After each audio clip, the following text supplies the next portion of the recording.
Welcome to The Real Pro-Choice, where you will hear stories of miraculous healings and restoration. The choices we make affect not only us, but our family as well. Find out how the choice my guest made not only saved her daughter's life, but her mother's life too. Next. The choices we make affect our lives. Sometimes our choices not only affect our own lives, but everyone connected to us. Maybe even those we're not aware of. God says, choose life, so that you and your descendants may live. Join Donna Grisham and her guests as they share the choices they've made and how Jesus has set them free. Next on The Real Pro-Choice. Welcome. I'm here with Victoria Miller, and Victoria and I are longtime friends. You work for Sid Roth at Supernatural, and you are a mom. Share just a little bit more about yourself. Sure. I grew up from a family of 6. I am one of 4 children, and we grew up in a small town, and we, as children, love the outdoors. We are from upstate New York, and so we experienced all the seasons, so we were outside a lot growing up. But on the inside of our home, there was a lot happening behind closed doors, and that was throughout my whole childhood into teenage years. And my father was an alcoholic, and he was very violent and abusive. He often beat my mother, he beat us, and he would threaten to kill us if we would go to the phone and call the police. And so my mom would often cover up her bruises with makeup, but nothing covered the bruises, or even blood vessels were popped in her face, in her neck, and things like that. But so as time went on, my father also became very suicidal, so we never really knew what we were going to come home to. He attempted to take his life several times, and on one occasion I came home and he was face down on the kitchen table. My mom was sitting outside, knowing that he had just OD'd on all of his things, and it was at that point she actually got up, made the call, and the ambulance came. He survived that. And then later on, I came home another time, and he wasn't there, but there was so much chaos in our home all the time, but he had actually shot himself in the stomach. And he used to shoot guns off in the house. It's really a miracle that we even lived through a lot of that. Through that, you know, when you're being threatened to not say anything or do anything, I really feel like that's when a lot of shame and guilt and fear. I had so many fears all the way into my adulthood, and really I had to overcome so many fears. And so then after that, my mom, when I was about 15 years old, my mom was able to save money and to get us all out of the home. And she was able to do that because my father was in the mental ward at the VA hospital during that time. And so while he was there, she moved us all out.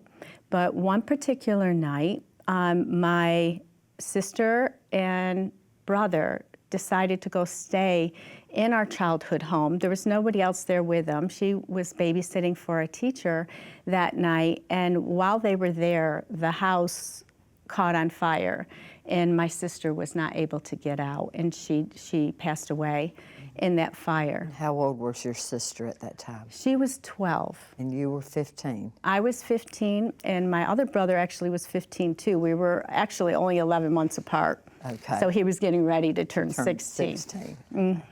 So you have a house fire, but there's some, during that time also, Victoria, you were facing some things with yourself that you were going through personally, not just your family. It was something personally that you were going through. Share with us what that was. Yeah, so there was so much that happened at the age of 15. My parents separated and ultimately got divorced.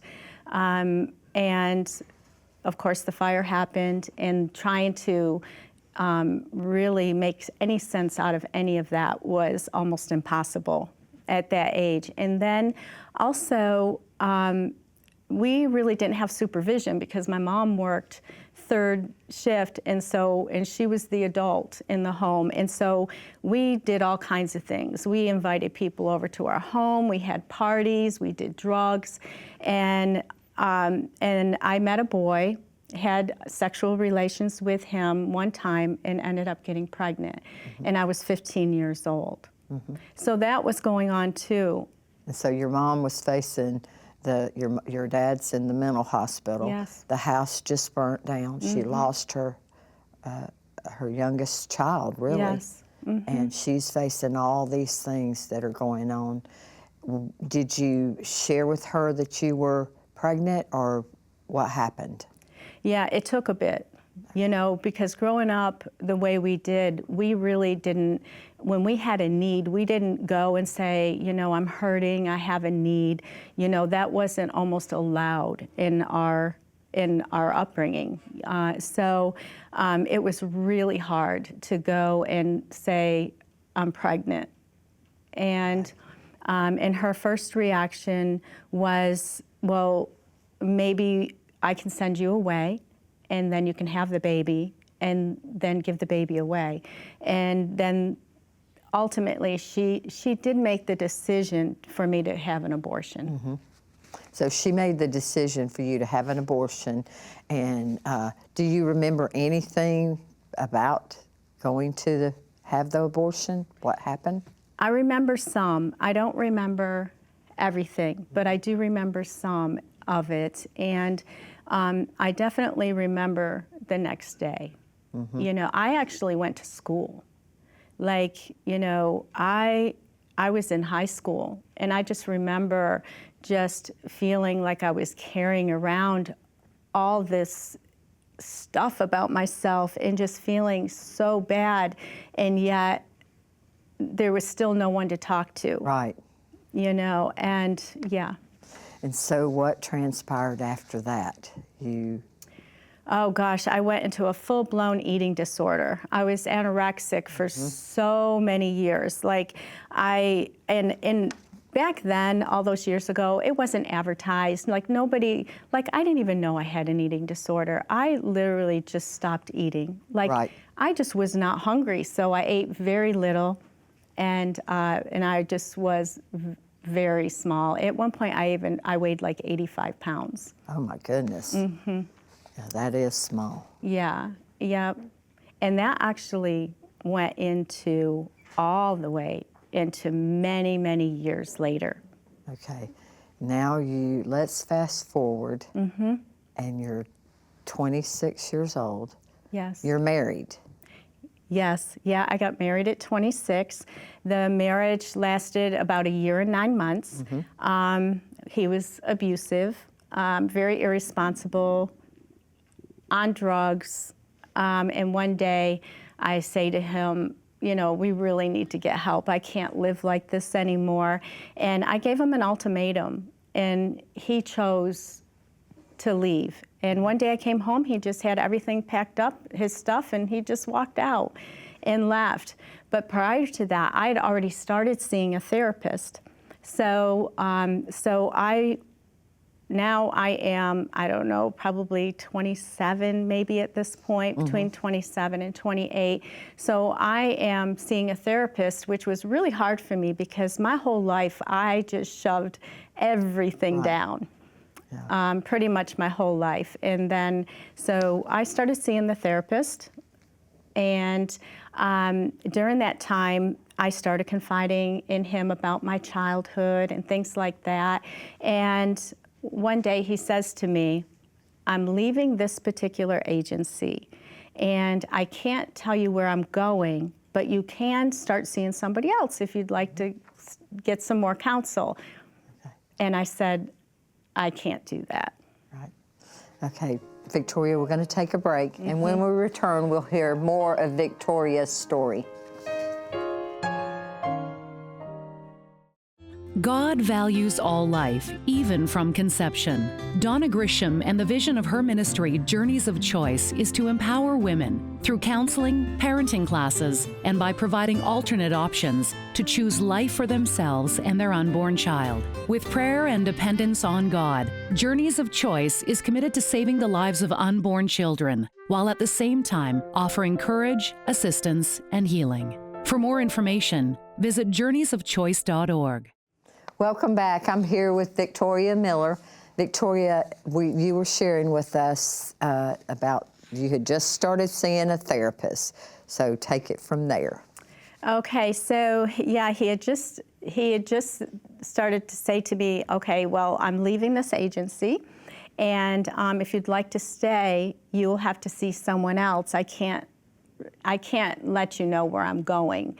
You don't take your clients with you. And so I said, okay. I said, I'm not going to go see somebody else, because it was so hard. Like, that was the first time I really started sharing really private details about places. my life. I mean, it was huge for me to just expose all that stuff. Well, so I left, and one day he showed up at my door. He showed up at your door? Yeah, because he had my address, he had all my information and everything, so he... Did you think that was a little strange that your therapist that was leaving shows up at your door? You would think, okay. Yeah, I mean, it was, but when you're broken and, and you just think that this person genuinely cares. He's checking up on me.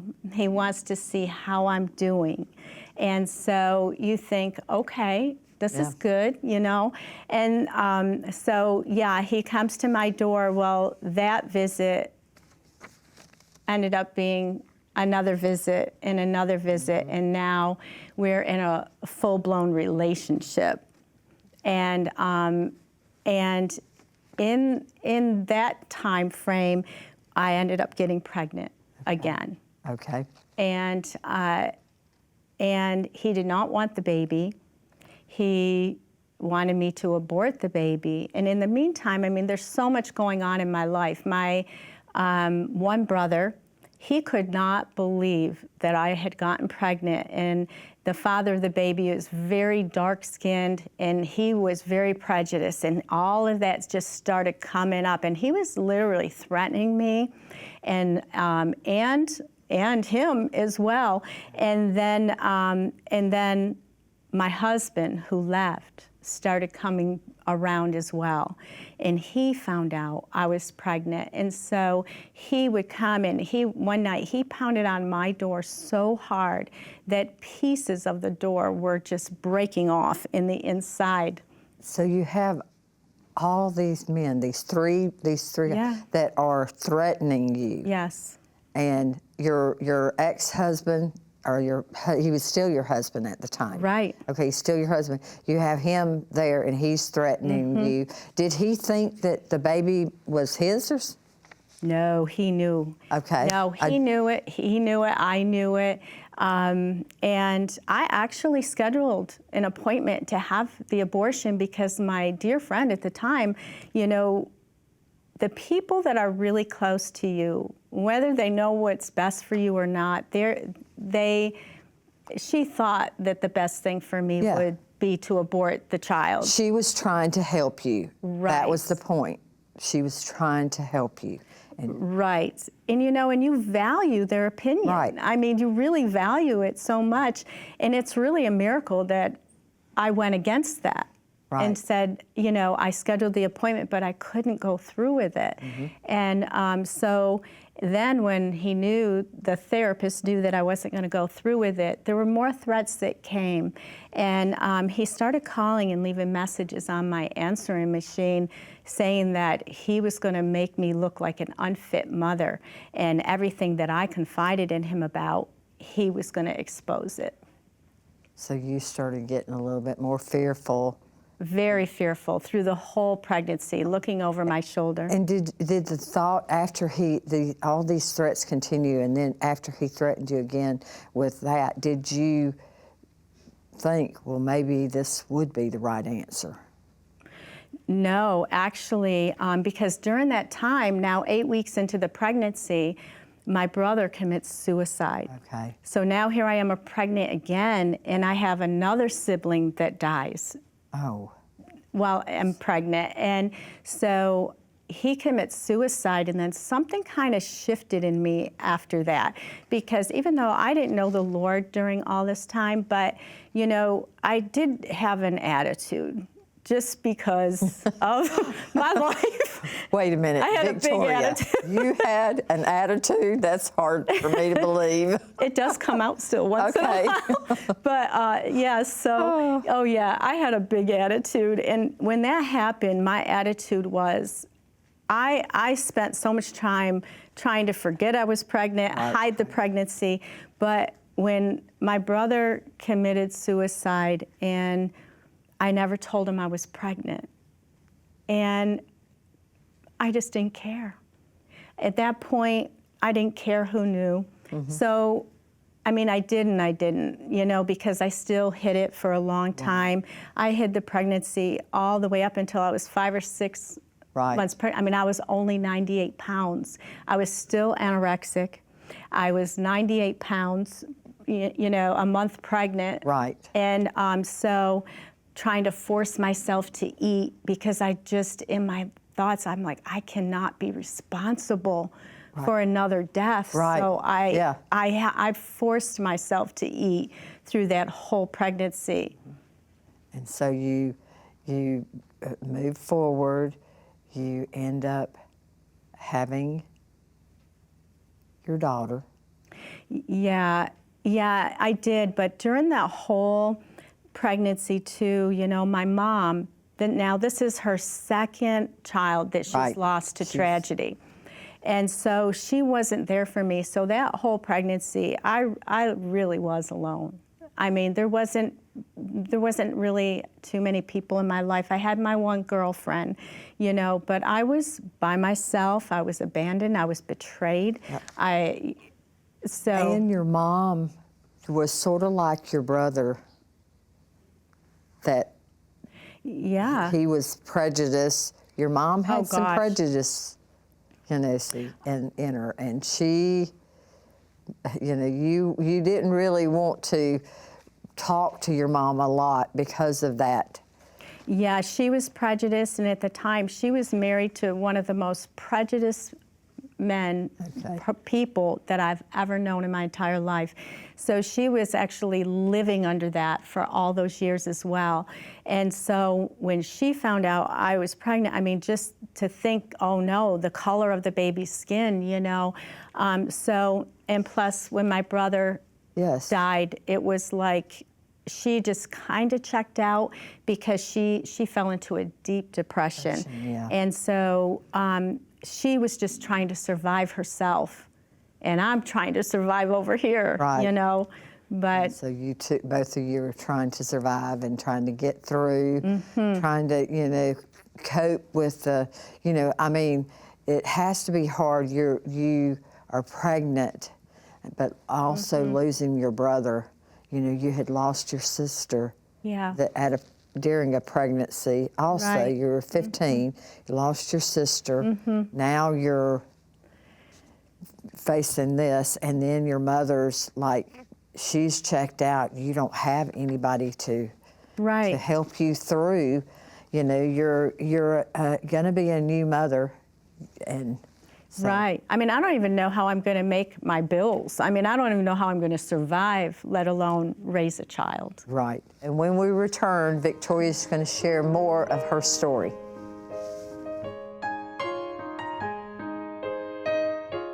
You may be in a situation where you are at a crossroads between the choice of life and the choice of death. Life may have stopped for you, and you are fearful of what your future holds. Abortion, rape, adoption, and more are covered in Donna Grisham's book, Journeys of Choice. As you read these pages, you will see for yourself the truth behind choice and the effects of the choices we make. See how God wants to intervene in your situation and change the course of your life forever. Find hope and healing for those who have been faced with an unplanned pregnancy. Know that God has not left you and wants to bring hope to your hopelessness. Every testimony in this book, Journeys of Choice, will bring healing and hope to the brokenhearted, revealing what was meant for evil and harm, and show you how God can turn it around for good and blessings. This heartfelt book will inspire, motivate, encourage, and assist you on the road to recovery that will bring a wellspring of hope into your life and others. Welcome back. I'm here with Victoria Miller. Victoria, in the last segment, you were sharing about how you had been through a lot of trauma, Yes. and how your mom has, just lost another child. She had lost a child when you were 15, the child was 12, Right. and now she's in a deep depression. Yes. What happened after that? Yeah, so after Brittany was born, I would like to share this too, because the Lord healed me of something recently.